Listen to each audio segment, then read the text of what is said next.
Ano ba ang nangyayari sa Pilipinas? Ang nangyayari sa Pilipinas, lalo na ang pinakamabigat na usapin, ay ang ma-impeach ang pinakamamahal ninyong natin na Vice President Sara. Tama? Ano po ito eh? Ang pinaglalaban natin dito ay ang pagpanggipit kay Pangulong Duterte sa kanyang anak. So yung nangyayari po dito sa The Hague, konektado ito. Hindi po ito petty things. Okay? Hindi na muna natin pangangalanan, yung sabi kong pangangalanan ko, dahil okay, yung taong ito, depende sa kanyang mga galawan. Ako naman ay it's just hard for me right now no na ibigay sa inyo ang buong puzzle. Pero nabuo ko na po yung puzzle. Doon sa mga nagagalit, konti lang naman yon sa akin, maharlika, mag-focus ka muna, ganyan-ganyan. Si ganito, ganyan. Ikaw, dumating ka lang dyan sa dahig, nagkakagulo na. Okay? Magpakalumanay ako, di ako magagalit today. Alright? Hindi po ako pumunta sa dahig para manggulo. Okay? May reason kung bakit ako napunta pala dito para buuhin ang puzzle. But that puzzle will be released very, very soon. Not right now. Ibigay ko muna sa inyo yung mga eksena. Okay? Basahin nyo ng mga palangga ko na nadidismaya na sinasabing, palangga, mag-focus ka na lang muna, ganyan-ganyan sa impeachment ni sa pangyayari, kawawa si Tatay Digong. Hi, Bambi. Yeah, this is pajama actually. This is pajama yung outfit ko. Hindi ako nasasaktan sa sinasabi ninyo. Alright? Huwag kayong mag-alala. It's the same thing nung ginawa ninyo sa akin na minura nyo ko nung ako ay nagsalita sa inyo about bangag, about sa pagiging addict ni Bangag, sa pagnanakaw ni Bangag. Huwag kayong mag-alala, huwag kayong mag-sorry. Murahin nyo ako hanggat gusto ninyo. Pero syempre, yung mga trolls ay nag-a-activate. My God. Okay, sabi ko naman sa inyo, di ba? You can go and follow. Yan ang sinasabi ninyo eh. Pero ay yung mga nagsasabi yan, nagkikreate lamang ng narrative.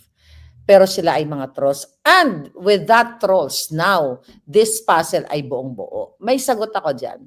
Sabi ni Luisa Blanco, si Banat Bay, ma, may patutsyada sa'yo. I will address that. Actually, may nag-send sa akin ng clip. Okay? Sagutin kita ha. Actually, etong si Baybay, alright? Si Banat Bay, hindi ko siya kaaway sa panahon ngayon. At nakita nyo naman yan, mga kababayan, kung paano niya ako awayin in the past, pero dinidedma ko siya. Kasi hindi siya ang focus ko. Pero sasagutin ko siya ngayon.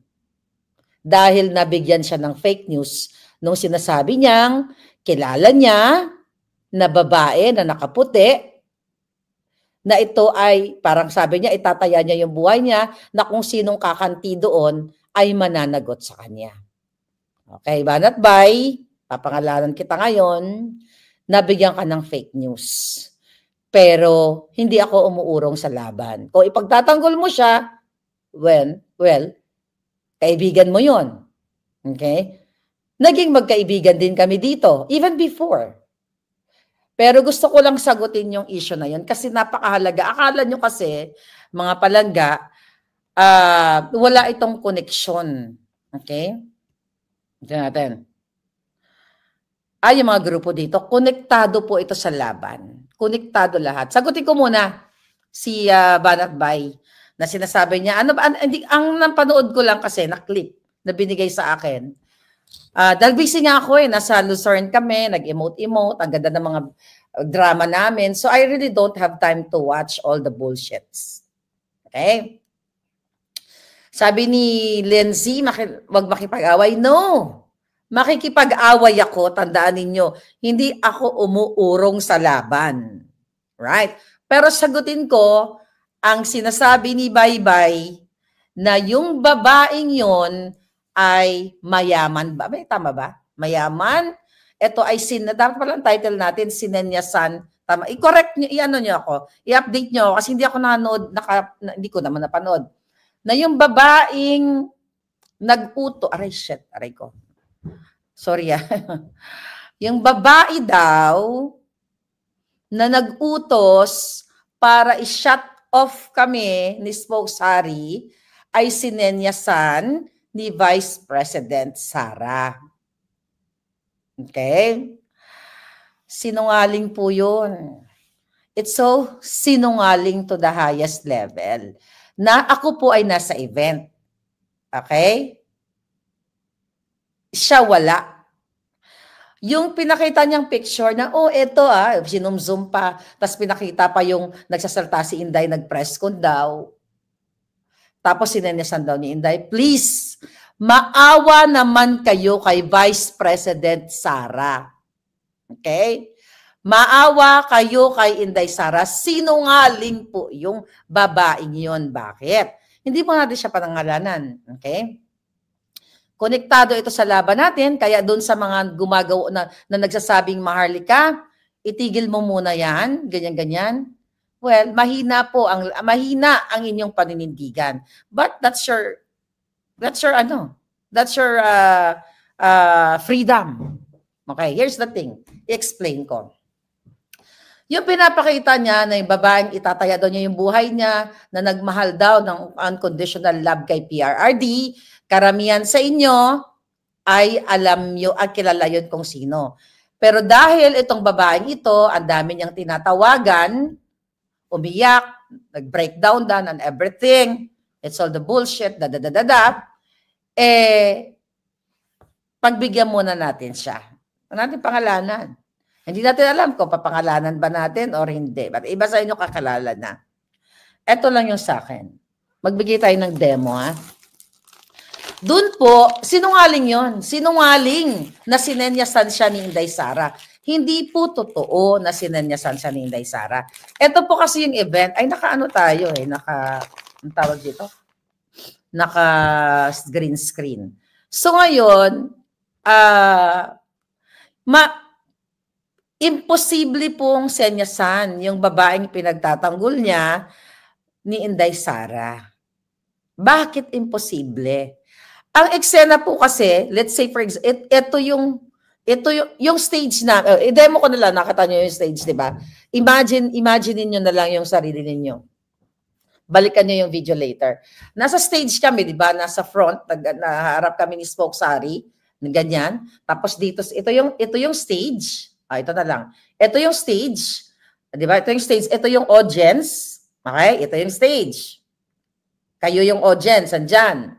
Tapos yung pinapakita niya sa kanyang video, dito, yung mga clip-clip na may ganun-ganun sa menyas daw. Okay? Ito yung stage. Ito po yung kayo yung mga audience. Tapos nandito yung babae na sinasabi niya, na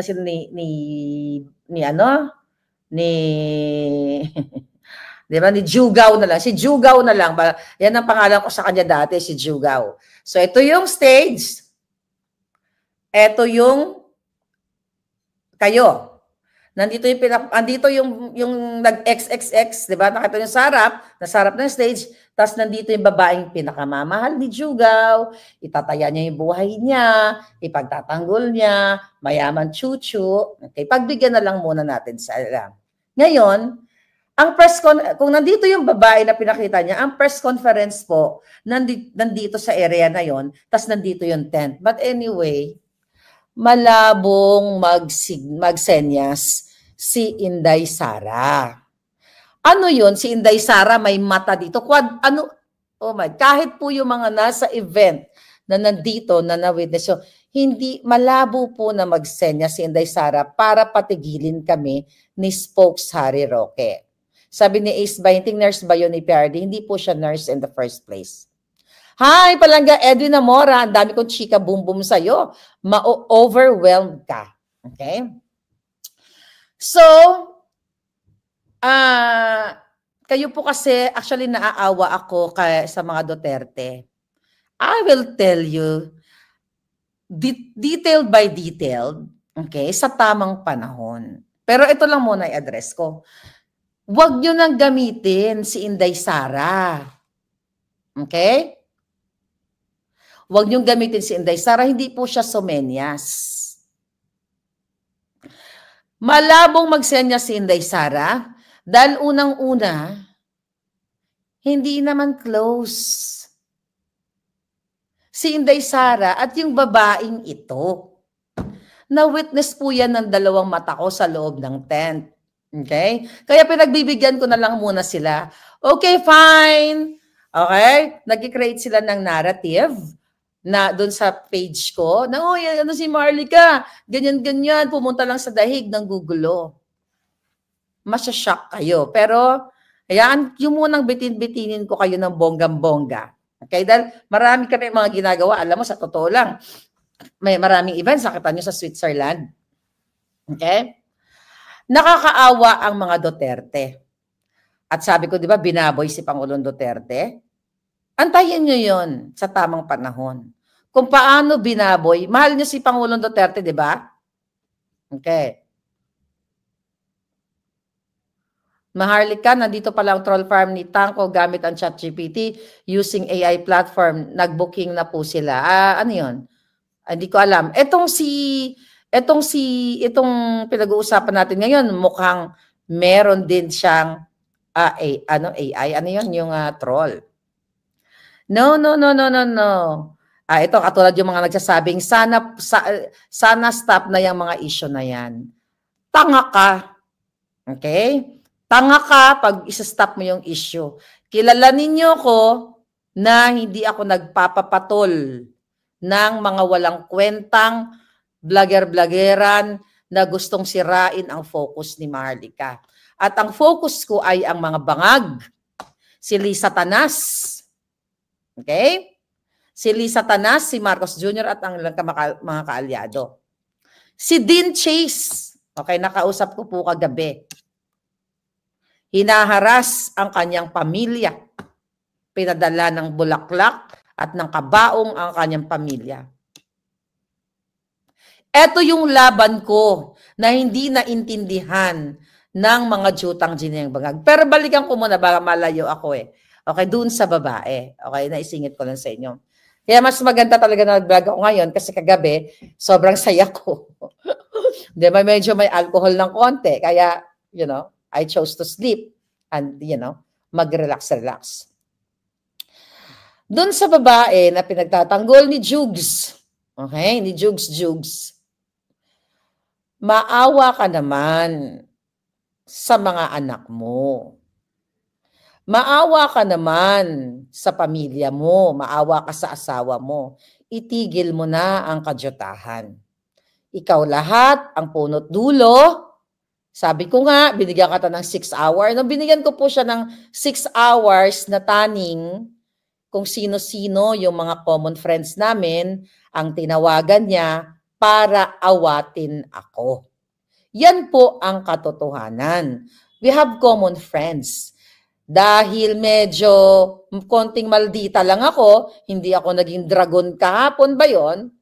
O sige na nga, sabi ko, mag-e-enjoy na lang ako. Ang ganda ng Lucerne, Switzerland.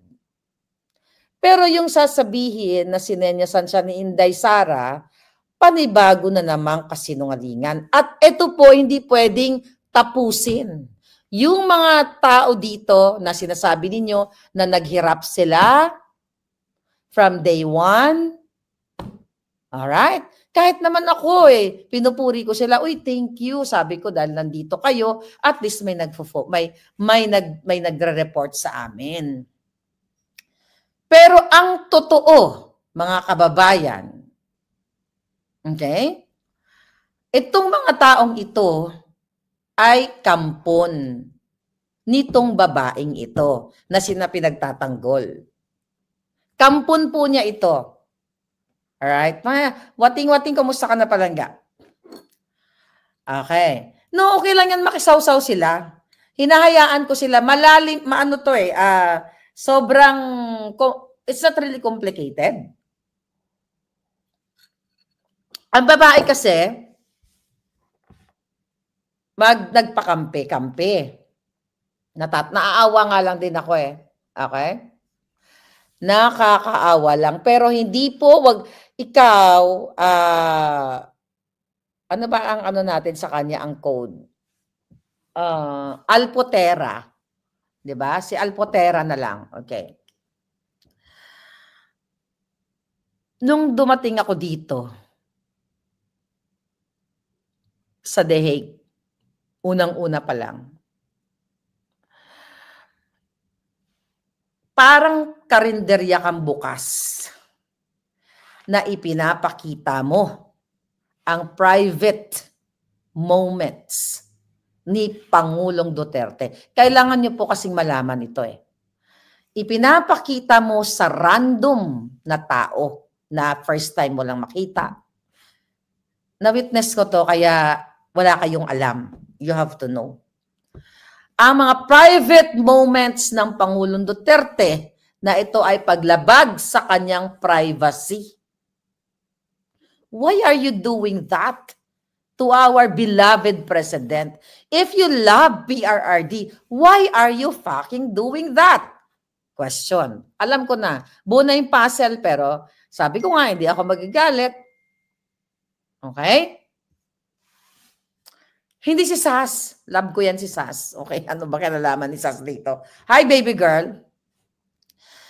Nung ako ay unang alam niyo, sa totoo, hindi ko na nga alam ang araw, nalilito na ako, nalo-lost track na ako sa time. Dahil nga, sa totoo lang, wala talaga ako palangga balak makipag-away dito. Hindi ko to away. Hindi ko to away. Wala akong kaaway dito. Pinilit ko. Pero God is good. Sabi ko nga kahapon, putang ina, hindi ko to away. Wala akong kaaway dito. Pumunta lang ako dito para magpakita ng suporta sa mga Duterte, sa taong bayan, at kay Spoke Sari Roque. Pero meron pala talagang mission ang palangga ninyong Maharlika. Huwag mo nang gamitin. Huwag ka nagdagdag. Day. Maluoy ka. Kabalo ka man sa ginahambal ko. Ito. Balaan mo man ang ginahambal ko. Naluoy lang ko sa imo. Hindi na pag-usara si Pangulong Duterte kag si Inday Sara. Tagalogin ko na lang. Okay? Tagalogin ko na lang. Hindi po totoong sinanyasan siya. Dinispute na po ng Office of the Vice President na wala pong nagkontrol wala pong nagpigil sa amin. Pero yung pinaka-juicy part, okay, ng mga nabuo kong puzzle, hindi nyo pa maririnig ngayon yan. Kasi napakahaba nito eh. Dahil unang punta ko pa lang dito, nakita ko na ang mga bagay-bagay, pero tahimik lang ako. Marami akong nakita mga bagay-bagay, tahimik ako dahil ayokong apektuhan yung focus natin. I'm not here para makipag-away and everything. I'm here para nga, damayan ang ating sinusuportahan at ating kaibigan. Pero ang totoo po niyan, kayo na, alam ko, ang tawag ko sa inyo ay mga nakikinabang sa kanya. Alam nyo na. Yung nakikinabang sa babaeng ito dahil nakaka-connect kayo kay PRRD, you know who you are. Kaya ikaw, Jugs, hindi naman kita kalaban eh. Hindi ikaw ang focus. Pero, konektado lahat ng laban natin, hindi ito pagkahati-hati. Inadya ito ng pagkakataon. Ito pala, ganito. Ganito talaga sa politika. Hindi mo alam. Kaya, hindi mo alam kung sinong kalaban mo, kaya dapat i-eliminate mo. Tignan ninyo ang nangyari kay Inday Sara. Ang pakikipag-alyansa kay Bangag. Hindi Grace ang pangalan niya, Wanda. Hindi Grace. Okay? Not Grace at all. So, kaya nga sabi ko, putang ina. Ganito na lang yan ha. Excited kayo. Sabi ng trolls, hindi pa tapos. Hindi ito matatapos. Exciting ito palangga. So, dun sa babae, hindi kita papangalanan. I don't know kung papangalanan ba kita or hindi. Depende sa performance mo. Depende sa iyong kumpas, sa iyong mga alipores. Dahil yung mga alipores mo dito, hindi ko naman kilala, wala naman akong galit sa kanila. Lahat ikaw ang nagsimula. Huwag mo na i-deny. Iyak-iyak ka? Hindi naman sincere eh. May number ako sa'yo. Nag-uusap tayo. Bakit tayo mo kausapin diretso? Ito mga tao dito, ano lamang sila palangga. Sila lamang ay nabigyan. Okay, ang term nga namin ni Spokesari dyan, na-empower ni Alpotera. Sinabihan ka na, hindi ako, na huwag ka maging bias. Hindi ka dapat magkakampi sa bawat grupo dahil kung may alam ka sa protocol, dapat alam mo kung paano maging leader. 'Di ba? Kung may alam ka sa protocol, kung sanay ka, okay, sa pagdala ng mga tao, hindi sana nagkakagulo ang mga tao. Kaso, may kinampihan ka, may pinakimkiman ka, yung iba, may binigyan ka ng t-shirt na dapat ito lang sila may ganito, tapos yung iba, binasura.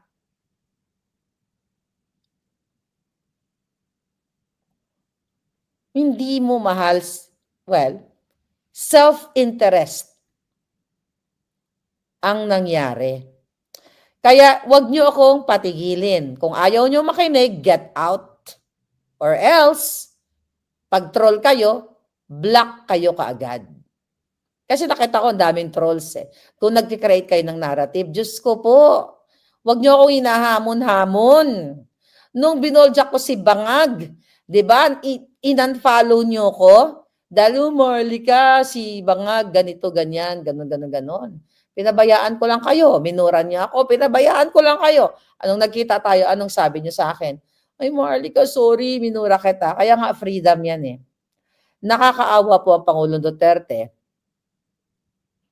Kasi yung mga tao dito sa The Hague, isa-isahin ko sila. Pero right now, I don't have time for them.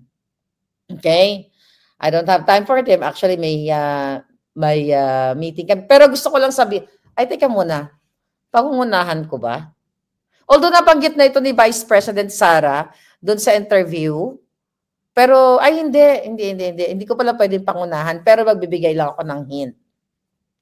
Kahapon po, mga kababayan, kami yung mga walang ambag, sabi niyo, di ba? Kami yung mga walang ambag. Okay, kami yung team na mga walang ambag, si Harry, ako, at yung iba mga kasama na. Wala talaga kaming ambag sa kadyutahan. Pero, eto lang yon. Kahapon, may naka-meeting, at nandoon po ako, witness ako, pero ayoko lang pangunahan ang pamilya. Dahil wala naman akong authority. Okay, ayoko lang pangunahan ng pamilya. Pero may mga, mag-antay lang kayo, may mga magagandang development bago mag-September. At yan yung pinipray, naging emotional kami kahapon, di ba? Kasama si Spokesari doon sa mga possibilities. Not yung sa ICC case ni Pangulong ni PR ng ICC yung sinasabi ni Spokesari na domestic legal remedy na pinapaliwanag niya sa inyo. So yun yung magandang mga impormasyon na nakalap namin, and we're praying na doon tayo papasok sa path na yon na maipauwi ang Pangulong Duterte. Wala kaming ambag. Si Marley at saka si Harry Roque, sinisiksik lang ni Harry ang kanyang sarili dito sa daig. Walang ambag si Harry, wala ring ambag si Marley kasi hindi naman sila pumupunta doon araw-araw sa Duterte street. Mga ganon, di ba? Si Marlica, umuwi ka na sa Amerika, wala ka namang ambag yan. Fine. Okay? Wala kaming ambag. Wala talaga kaming ambag sa mga kadyutahan. Alright. Ang sinasabi ninyo, teka, meron ako ditong nabasa kanina. Teka. Yung mga nagko-comment,